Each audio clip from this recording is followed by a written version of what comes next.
Hello everyone, welcome back to another video. आज की इस वीडियो में हम बात करेंगे इकोनॉमिक लॉट साइज मॉडल के बारे में, जो कि एक डिटर्मिनिस्टिक मॉडल है। यानी कि इस मॉडल में हमारा अजम्पशन है, हमें डिमांड पता रहेगी। इसे हैरिस और Wilson economic lot size formula भी कहते हैं। मॉडल का बेसिकली मतलब क्या होता है मैथमेटिकल सिचुएशन के अंदर, कि हमारे पास कोई रियल लाइफ सिचुएशन है, उसे हम इक्वेशंस के हेल्प से रिप्रेजेंट कर रहे हैं एंड उसको सॉल्व कर रहे हैं। यहाँ पर सॉल्व करने का मतलब है, क्योंकि हम ऑपरेशन रिसर्च के अंदर इसकी बात कर रहे हैं, यानी कि हम ऑप्टिमम क्वांटिटी डिटरमाइन करना चाहते हैं। उसे ही हमने इकोनॉमिक ऑर्डर क्वांटिटी कहा, EOQ कहा। इसे ही हमने ELS इकोनॉमिक लॉट साइज कहा, कि कितना क्वांटिटी हमें स्टोर करनी चाहिए कि जो हमारा कॉस्ट है वो मिनिमाइज हो सके। तो आइए देखते हैं। तो consider period T during which R units of an item are required. एक पीरियड T है जिसके अंदर R यूनिट्स हमें रिक्वायर्ड हैं। एंड अजम्पशन है जो इस मॉडल के, वो कुछ इस तरीके से हैं। Demand is deterministic and is eight uniform rate R units, की जो डिमांड है हमारी वो डिटर्मिनिस्टिक है, यानी कि हमें पता है। एंड यूनिफॉर्म रेट है। यूनिफॉर्म रेट यानी कि एक पर्टिकुलर टाइम पे जो डिमांड है वो टाइम के साथ कॉन्स्टेंटली इंक्रीज हो रही है। हम जानते हैं जो हमारा यूनिफॉर्म रेट होती है, अगर फॉर एग्जांपल वेलोसिटी क्या होती है, rate of change of distance per unit time. अगर वेलोसिटी कांस्टेंट है तो वेलोसिटी कुछ इस तरीके से रहेगी। एंड जो डिस्टेंस का अगर हम ग्राफ बनाए तो डिस्टेंस अपॉन टी का ग्राफ कुछ इस तरीके से इंक्रीज होगा। तो सिमिलरली हमारी यहाँ पर जो डिमांड है वो कांस्टेंट है, आर हमारा कांस्टेंट है ना। डिमांड अगर कांस्टेंट है तो जो ऑर्डर है स्टॉक में हमारे पास क्यू क्वांटिटी स्टोर होगी। एंड जैसे जैसे डिमांड होगी, तो डिमांड अगर कांस्टेंट है तो यानी क्यू ऑर्डर कम होते जाएंगे। तो इस तरीके से हमारे पास ग्राफ मिलेगा कि टाइम के रेस्पेक्ट में क्यू ऑर्डर कॉन्स्टेंटली कम हो रहे हैं, तो इसलिए हमें इस तरीके का ग्राफ मिलेगा इधर। Then inventory is replenished as soon as the level of inventory reaches to zero. यानी जैसे ही हमारा लेवल ऑफ इन्वेंट्री जीरो हुआ, हमारी एज सुननेस जैसे ही हमारा जीरो हुआ, हमारी रिप्लेनिश हो जाएगी इधर। ये हमारा अजम्पशन है इसके अंदर। Thus shortages are not allowed, यानी शॉर्टेज नहीं है कोई। In such cases we say that shortage cost is infinite. Shortage cost infinite है, so that it can not be considered in the cost minimization problem. यानी कि हमारा जो shortage cost है वो इसके अंदर प्रॉब्लम के अंदर यूज ही नहीं होगा। Then rate of replenishment of inventory is infinite. Infinite rate कैसे है? रेट ऑफ रिप्लेनिशमेंट क्या होगी, कि जो हमारा रिप्लेनिश करने का मतलब क्या है, कि जो हमारा ऑर्डर क्यू है उसे जीरो से हम क्यू तक पहुंचा रहे हैं। तो जीरो से क्यू तक पहुंचाने में जितना टाइम लग रहा है वही हमारी रेट ऑफ रिप्लेनिशमेंट को शो करेगा, ये क्यू बाय टी को ना। यहाँ पर अगर टाइम को जीरो लग रहा है तो हमारी रेट ऑफ रिप्लेनिशमेंट क्या होगी, अगर टी जीरो हो जाए तो रेट ऑफ रिप्लेनिशमेंट इनफाइनाइट हो जाएगी। इसीलिए हमने कहा एज सुन एज जीरो हुआ हमारा वापस रिप्लेनिश हो गया, क्यू लेवल पर आ गया। तो इसीलिए हमने इसका कहा इनफाइनाइट रेट है। तो यानी कि इसका जो ग्राफ होगा कुछ इस तरीके से बनेगा। अगेन कांस्टेंट डिमांड है तो पहले कम हुई, फिर इनफाइनाइट रेट है तो रिप्लेनिश फटाक से हुई, एंड देन अगेन जीरो हुई। तो इसलिए इस तरीके से हमारा कुछ ग्राफ क्रिएट हुआ यहाँ पर। Rate of replenishment of inventories instantaneous, और से items are procured in one lot. एक ही लॉट में सारे आइटम्स हमारे पास आ जाएंगे। यहाँ पर लीड टाइम जीरो है, यहाँ पर सब्सिक्वेंट साइकिल्स के बीच में। अब ये हमारा क्या है, एक साइकिल है, कि एक बार स्टॉक हमने इकट्ठा किया, वो खत्म हुआ तो ये एक साइकिल हुआ। देन दूसरा साइकिल इसके जस्ट बाद हमारा शुरू हो रहा है, यानी लीड टाइम जो है वो जीरो है। Lot size is same for each cycle. हमने लॉट साइज सेम रखी है इधर, Q zero is less than Q is less than infinite. Setup cost है C3 पर साइकिल, यानी हर साइकिल के अंदर सेटअप करने में जो कॉस्ट लगेगा हमारा वो C3 कहलाएगा। कैरिंग कॉस्ट है C1 पर यूनिट ऑफ क्वांटिटी पर यूनिट ऑफ टाइम। एक यूनिट ऑफ टाइम के अंदर हमारा एक क्वांटिटी को, एक आइटम क्वांटिटी को कैरी करने में जो कॉस्ट है वो C1 है। अब हमें यहाँ पर करना क्या है, we are to find the optimum value of Q which is most economic gives the minimum total cost. यानी हम यहाँ पर ऑप्टिमम वैल्यू डिटरमाइन करना चाहते हैं क्यू की, जो हमारा कॉस्ट को मिनिमाइज करे, यानी कि जो हमारा जो खर्चा आ रहा है स्टॉक को स्टोर करने का वो मिनिमाइज करे।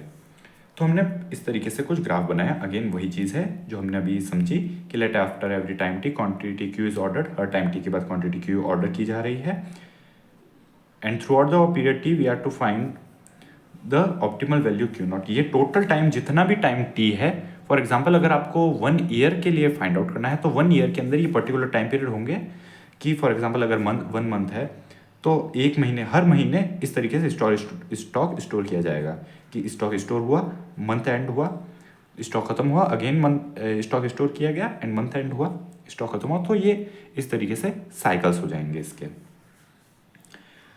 नाउ हमें फाइंड करनी है optimal value Q naught and Q की and T respectively which minimize the total cost per unit of time. अब यहाँ पर सिर्फ C1 एंड C3 कॉस्ट हमारे, stock out cost, shortage cost नहीं है। नाउ तो इसका जो हमें फाइंड करना है ऑप्टिमम वैल्यू, तो हम किस तरीके से फाइंड कर सकते हैं ये समझते हैं। The total inventory in one cycle 40 unit of time, area of triangle OAB is equals to 1/2 QT। अब यहाँ पर हम जानते हैं कि जो हमारा एरिया अंडर दिस ग्राफ होगा वो ये शो करेगा कि ओवरऑल टाइम पीरियड टी के अंदर कितना कितना हमारा स्टॉक का लेवल है। ऑलराइट, तो total inventory in one cycle हमें इस तरीके से एरिया ऑफ ट्राइंगल AOB निकलेगा हाफ QT। ये हमें शो कर रहा है इन्वेंट्री कितनी है T यूनिट्स ऑफ टाइम के लिए। Alright, now the carrying cost for T units of time is equals to 1/2 QT C1। अब यहाँ पर टोटल क्वांटिटी कितनी हो गई, 1/2 QT हो गई हमारी। तो जो कैरिंग कॉस्ट थी हमारी वो क्या थी, C1 पर यूनिट ऑफ क्वांटिटी पर यूनिट ऑफ टाइम, वो हमारी पर यूनिट ऑफ क्वांटिटी थी, पर यूनिट ऑफ टाइम थी। सो T यूनिट्स ऑफ टाइम के लिए हम इसे टोटल क्वांटिटी से मल्टीप्लाई करेंगे तो हमें हाफ QT C1 मिल जाएगा। Also the setup cost for one cycle for T units of time is equals to C3। यानी कि हमने जितनी बार सेटअप किया है उतनी बार हमें C3 कॉस्ट लगेगा। तो फर्स्ट हमें C3 कॉस्ट लगा, सेकंड अगेन C3 कॉस्ट लगा। तो हम सबसे पहले एक ही साइकिल के लिए कंसिडर करेंगे। तो वन साइकिल के लिए जो हमारा कॉस्ट होगा वो C3 रहेगा। तो टोटल कॉस्ट हमारा कितना हुआ इन दोनों का sum. So total cost in T units of time is equals to 1/2 QT C1 plus C3, यानी कि total cost for 1 unit of time. अब अगर हम पर यूनिट टाइम की बात करें तो पर यूनिट टाइम यानी कि पर आ रहा है, यानी कि हम उसको डिवाइड कर रहे हैं T से। तो हमने T से जैसे ही डिवाइड किया तो QT C1 upon T, again T से T कैंसल आउट हो जाएगा, C1 बचेगा एंड C3/T हमें मिला। बट हम जानते हैं Q क्या है हमारी, R इंटू T, बिकॉज हमारी जो रेट है वो कांस्टेंट है, यानी Q upon T constant rate है हमारी। तो Q को हम R इंटू T लिख सकते हैं। तो हम यहाँ पर Q इक्वल्स टू RT की हेल्प से T को लिख सकते हैं Q अपॉन R। तो Q अपॉन R जैसे ही हम लिखेंगे तो हमारी जो इक्वेशन है इसे हमने CQ कहा। CQ क्यों, बिकॉज जैसा कि हमने पिछले वीडियो में जाना था कि पूरी की पूरी इक्वेशन हमारी Q के ही टर्म्स में है। यहाँ पर Q के अलावा कोई दूसरा वेरिएबल नहीं है। कॉस्ट C1 C3 हमारी फिक्स्ड है, रेट ऑफ डिमांड R हमारी फिक्स्ड है, सिर्फ एक ही वेरिएबल है हमारी Q, इसलिए हमने C ऑफ Q लिखा। जैसे कि मैथ्स में हम fx लिखते हैं, x की कोई इक्वेशन को। फॉर एग्जांपल मैथ्स में हम जब पॉलिनोमियल्स में fx is equal to x square minus 5 लिखते हैं तो ये x के टर्म्स में इक्वेशन है। तो वैसे ही ये हमारी Q के टर्म्स में इक्वेशन है, बाकी सभी टर्म्स कॉन्स्टेंट है। Now optimum value of Q which minimizes CQ is obtained by equating first derivative of CQ with respect to Q to 0। अब हम जानते हैं ऑप्टिमम वैल्यू जो होती है हमें वो मैक्सिमा और मिनिमा के कॉन्सेप्ट से मिलती है जब हम डेरिवेटिव को 0 इक्वेट करते हैं। मैक्सिमा और मिनिमा का कॉन्सेप्ट अगर आपको याद नहीं तो उसका एक क्विक रिवीजन हम कर सकते हैं। तो जैसा कि हमारे पास अगर कोई कर्व है तो यहाँ पर हमारे पास y है एंड यहाँ पर हमारे पास x है। तो इस तरीके से अगर हमारे पास कोई रैंडम कर्व है तो ये मैक्सिमम वैल्यू का पॉइंट है, यहाँ पर y मैक्सिमम है, ये मिनिमम वैल्यू का पॉइंट है, यहाँ पर x जो है मिनिमम है। अगेन ये भी मिनिमम ही होगा हमारे पास, बट ये लोकल मिनिमा है एंड ये लोकल मैक्सिमा है।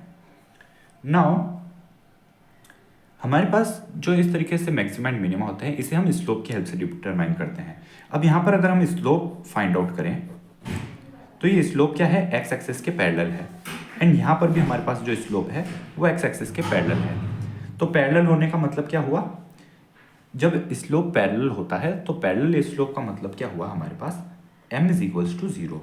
हम जानते हैं कोई भी जो लाइन है वो पैरेलल होती है एक्स एक्सिस के, उसका स्लोप जीरो होता है। इसे आप ऐसे भी समझ सकते हैं, यहाँ पर हमारा जो थीटा है, किसी भी लाइन का एंगल एक्स एक्सिस के साथ हम थीटा कहते हैं, तो यहाँ पर थीटा हमारा जीरो है, तो स्लोप क्या होगा, tan zero, m is equals to tan theta, यहाँ पर टेन जीरो डिग्रीज, तो वो क्या हुआ जीरो, तो स्लोप जीरो है। बट हम जानते हैं कर्व का स्लोप किससे दिया जाता है, dy बाई डी एक्स से, तो dy by D X equals to zero. इसीलिए हम कहते हैं कि जब भी हमें मैक्सिमा या मिनिमा फाइंड आउट करना होता है तब हम फर्स्ट डेरिवेटिव को जीरो इक्वेट करते हैं। तो D C Q by D Q is equals to हमें फर्स्ट डेरिवेटिव मिलेगा। नाउ फर्स्ट डेरिवेटिव हम यहाँ पर किस तरीके से निकाल सकते हैं, हमारे पास इक्वेशन थी half C Q one plus C three R upon Q, ये हमारी कॉस्ट की इक्वेशन है सी क्यू। अब जैसे ही हम डी बाई डी क्यू करेंगे, यानी क्यू के रेस्पेक्ट में जब हम डेरिवेटिव फाइंड आउट करेंगे, तो क्यू के अलावा सभी टर्म्स यहाँ पर कांस्टेंट है हमारे पास। तो हमारे पास फर्स्ट टर्म का डेरिवेटिव क्या होगा, यहाँ पर क्यू के रेस्पेक्ट में डेरिवेटिव वन हो जाएगा, तो सी बाई टू बचेगा। देन यहाँ पर सी वन, ये सी वन है हमारे पास, then plus C three, R constant है। नाउ वन अपॉन क्यू का डिफ्रेंशिएशन क्या होगा, minus one upon Q square, तो हमारे पास यहाँ पर आएगा minus C three R upon Q square. तो इस तरीके से हम डेरिवेटिव फाइंड आउट कर सकते हैं। तो हमने यहाँ पर डेरिवेटिव फाइंड आउट किया, तो हमें D C Q by D Q मिला one upon two C one minus C three R upon Q square. अब यहाँ पर इक्वेटिंग टू जीरो हमें ऑप्टिमम वैल्यू जो कि हमारा मैक्सिमा या मिनिमा का पॉइंट होता है वो मिल जाएगा। तो equating it to zero we get half C one minus C three R upon Q square is equals to zero. तो जब इसे इक्वेट टू जीरो करेंगे हम, तो हम इसे लिख सकते हैं, अगर हम वेरिएबल्स को सेपरेट करना चाहें तो C one upon two is equals to C three R upon Q square, इस तरीके से लिख सकते हैं। नौ क्यू स्क्वायर को हम LHS पर लेकर जाएं तो हमें मिलेगा two C three R upon C one, and square root को जब हम इधर लेकर हमने स्क्वायर रूट किया तो हमें क्यू नॉट की जो ऑप्टिमम वैल्यू है, क्यू नॉट क्या शो कर रहा है, ऑप्टिमम वैल्यू, वो मिली Q is equals to root two C three R upon C one. Now अभी हमें ये भी चेक करना है कि ये जो वैल्यू है वो मैक्सिमम है या मिनिमम, बिकॉज हम जानते हैं स्लोप तो दोनों ही जगह जीरो होता है। तो मैक्सिमा है या मिनिमा ये डिटरमाइन करने के लिए हम डबल डेरिवेटिव का यूज करते हैं। हम जानते हैं कि जो हमारा सेकेंड ऑर्डर डेरिवेटिव होता है वो अगर पॉजिटिव होता है पर्टिकुलर वैल्यू पे, तब हम उसे कहते हैं पॉइंट ऑफ मिनिमा। एंड अगर हमारे पास जो डबल सेकेंड ऑर्डर डेरिवेटिव है वो अगर नेगेटिव आ जाता है तब वो हमारे पास मैक्सिमा पॉइंट होता है। तो अगेन हमने सेकेंड डिफ्रेंशिएशन किया, तो सेकेंड डिफ्रेंशिएशन करेंगे तो हाफ सी वन का डिफ्रेंशिएशन जीरो हो जाएगा। देन क्यू स्क्वायर को हम किस तरीके से लिख सकते हैं, Q to the power minus two, and इसका डिफ्रेंशिएशन क्या होगा, minus two into Q to the power minus two minus one यानी माइनस थ्री, यानी minus two upon Q cube, and minus sign already था सी थ्री के साथ तो minus into minus plus हो जाएगा, तो two C three R upon Q three बचेगा। अब यहाँ पर क्यू की जब हम ये मिनिमम वैल्यू पुट करेंगे, नाउ क्यू नॉट जब हमने स्क्वायर रूट लिया था तो प्लस एंड माइनस दोनों स्क्वायर रूट हो सकता है, बट क्या हम माइनस स्क्वायर रूट ले सकते हैं, नहीं ले सकते, बिकॉज ऑर्डर कभी नेगेटिव नहीं होगा, ऑर्डर पॉजिटिव रहेगा। तो ये पॉजिटिव है तो क्यू क्यूब भी पॉजिटिव रहेगा, तो हमारे पास ये सेकेंड ऑर्डर डेरिवेटिव पॉजिटिव आएगा, यानी कि जो क्यू नॉट है वो मिनिमाइज कर रहा है हमारे कॉस्ट सी क्यू को। इसे ही हम कहते हैं हैरिस और Wilson's economic lot size formula या फिर इकोनॉमिक लॉट साइज फॉर्मूला। इसे हम EOQ इकोनॉमिक ऑर्डर क्वांटिटी के नाम से भी जानते हैं। Further T not is equals to Q not upon R is equals to two root two C three upon C one R. T not क्या है हमारा, ऑप्टिमम साइकिल टाइम की कितने साइकिल में हमें इन्वेंट्री को चलाना है। ये हमने Q तो फाइंड आउट कर लिया कि कितना हमें स्टोर करना है, बट कितने टाइम तक हमें स्टोर करना है उसको हम टी नॉट की हेल्प से रिप्रेजेंट करते हैं। T not is equals to Q not upon R। तो Q नॉट अपॉन R, तो Q नॉट अपॉन R हमारा कुछ इस तरीके से two C three upon C one R हो जाएगा। ऑल्सो द मिनिमम कॉस्ट, अब मिनिमम कॉस्ट को हम यहाँ पर वैल्यूज को पुट करें तो हमें मिनिमम कॉस्ट मिल जाएगा। तो मिनिमम कॉस्ट होगा हमारा half root two C three R upon C one into C1 plus R C3 upon root C1 upon 2C3R। यहाँ पर हमने हमारी जो कॉस्ट की इक्वेशन थी, यहाँ पर हमने Q की जो ऑप्टिमम वैल्यू है उसे पुट किया है। तो यहाँ पे 1/Q था तो 1 के फॉर्म में वैल्यू पुट की गई है, C1 ऊपर आया है एंड 2C3R हमारा नीचे आया है। जब हम इसे सॉल्व करेंगे तब हम जानते हैं C1 है तो C1 को हम अगर आप इसका सॉल्व करना समझना चाहें तो 1/2 रूट 2C3R है हमारे पास अपॉन C1 है। C1 को हम लिख सकते हैं root of C1 into C1, root of C1 square. तो यहाँ से C1 and C1 cancel out हो जाएगा एंड C1 C3 हमारे पास स्क्वायर रूट के अंदर आ जाएगा। सिमिलरली प्लस यहाँ पर R C3 है हमारे पास, तो R C3 को हम लिख सकते हैं R into C3 into C3 and C1 upon 2C3R again हमारे पास है यहाँ पर अवेलेबल। तो यहाँ पर भी आप देख सकते हैं C3 and C3 cancel out हो जाएगा, R से R कैंसिल आउट हो जाएगा एंड हमारे पास कुछ इस तरीके से टर्म हमें मिल रही है। नाउ ये जो टर्म होगी टोटल, यहाँ पर तो हमारे पास बचा 1/2 रूट ऑफ 2C1C3R प्लस, अब अगर हम 2 को यहाँ पर स्क्वायर रूट से बाहर लेकर आना चाहते हैं तो हमें यहाँ से 2 इसे स्क्वायर कंप्लीट करना होगा। तो 2 से मल्टीप्लाई एंड डिवाइड किया तो 2 2 ज़ा 4 बना, तो नीचे स्क्वायर रूट ऑफ 4 क्या हुआ 2, तो 1/2 एंड रूट ऊपर कितने बचे 2C1C3 and R, 2C1C3 and R। Now 1/2 plus this quantity plus 1/2 this quantity, तो x/2 प्लस x/2 तो हमारे पास x होता है। तो ये वाली वैल्यू हमारे पास बची रूट 2C1C3R। ये हमारा ऑप्टिमम कॉस्ट हुआ, मिनिमम कॉस्ट हुआ। तो आइए देखते हैं इस पे फटाफट से क्विक 5 मिनट एग्जाम्पल। आगे बढ़ने से पहले अगर आप चैनल पर नए हैं तो सब्सक्राइब जरूर कीजिएगा एंड वीडियो पसंद आए तो लाइक जरूर कीजिएगा। तो हमने कहा for an item the production is instantaneous, यानी कि इंस्टेंटेनियस प्रोडक्शन है, यानी कि हम ये फॉर्मूला यूज कर सकते हैं। Storage cost of one item is ₹1 per month, यानी एक आइटम को 1 मंथ तक रखने के लिए हमें ₹1 का कॉस्ट लगता है। एंड सेटअप कॉस्ट इज ₹25 पर रन, यानी कि जितनी बार भी हम ये साइकिल चलाएंगे, ये वाला साइकिल, तब हमारे पास ₹25 का कॉस्ट लगेगा हमें। If the demand is 200 units per month, demand हमें 200 है R, find the optimal size of the batch and the best time for the replenishment of inventory. अब हमें टाइम फाइंड आउट करना है। यहाँ पे कैपिटल T तो हमारा टोटल टाइम हॉरिजन है जिसके लिए हमें वैल्यू डिटरमाइन करनी है, जो कि हमारा 1 मंथ है। अब हमें फाइंड करना है स्मॉल t की वैल्यू। स्मॉल t यानी कि कितने टाइम में हमें रिप्लेनिश करना चाहिए इन्वेंट्री को, कितने टाइम तक का हमारे पास ये साइकिल चलना चाहिए 1 मंथ के अंदर। तो हमने सबसे पहले C1 जो हमारा कॉस्ट था, कैरिंग कॉस्ट, वो ₹1 था। C3 है हमारा ₹25 जो हमारा सेटअप कॉस्ट है। R है रेट हमारी 200 पर मंथ। नाउ Q0 जो होगा हमारा ऑप्टिमम ऑर्डर क्वांटिटी, वो 2C3R अपॉन C1, डायरेक्ट हम EOQ का फॉर्मूला यूज कर सकते हैं। तो वो हमें मिला is equals to root 2 into 25 into 200। Not 2 into 25 कितना होगा हमारे पास 50 एंड 50 इंटू 200 हमारे पास कितना होगा रूट ऑफ 5 2 ज़ा 10 एंड 50 के साथ 1 0 और था एंड 2 0 और थे ना, यहाँ पर पेयर्स बन रहे हैं तो हमारे पास सिंपली स्क्वायर रूट 100 आ जाएगा। तो ये यानी जो ऑप्टिमम क्वांटिटी है हमारी वो 100 है, 100 ऑर्डर हमें करने चाहिए। नाउ अब हम फाइंड आउट करेंगे T0 जो टाइम है कि कितने टाइम तक हमें 100 ऑर्डर करने हैं। तो वो कितना हो जाएगा हमारे पास T0 is equals to Q0 upon R, 100/200, यानी कि 1/2 मंथ्स, क्योंकि 200 क्या था यूनिट्स पर मंथ गिवन था हमारे पास, तो ये पर मंथ के फॉर्म में मंथ हमें मिला। तो 1/2 मंथ कितना होता है हमारे पास 15 डेज, यानी 15 डेज का हमारे पास साइकिल चलना चाहिए। So the minimum cost CQ0 हमारे पास क्या मिला, half Q0 C1 plus RC3 upon Q0। Minimum cost का इक्वेशन था ये हमारे पास, हमने फाइंड आउट किया था।